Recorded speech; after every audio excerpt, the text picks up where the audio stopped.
palamunin ka lang. Kung wala ako, paano ka? Palit tayo, ako sa bahay, ikaw magtrabaho. Saan napupunta sweldo ko? Ano ikinapagod mo? Ilan lang yan sa mga masasakit na salita na naririnig ng isang asawang naiiwan sa bahay. Ilan lang yan sa mga bagay na kapag narinig mula sa asawa ay para kang binubugbog sa sakit.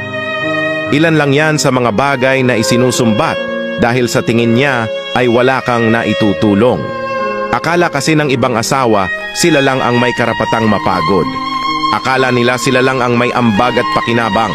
Akala nila dahil sila ang nag-aakyat ng pera, sila lang ang may karapatang mapagod, magpahinga at lumigaya. Well, FYI, parehong napapagod ang nagtatrabaho at ang nasa bahay. Huwag na nating sukatin kung sino ang mas pagod.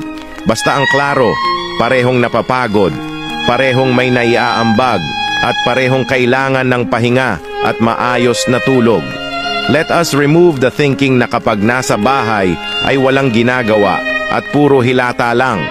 Tanggalin sana natin sa isip natin na porke nasa bahay, hindi napapagod at palamunin lang. That is very wrong. Your spouse is your partner, not your slave. Let this sink into everyone. P.S. To everyone experiencing this,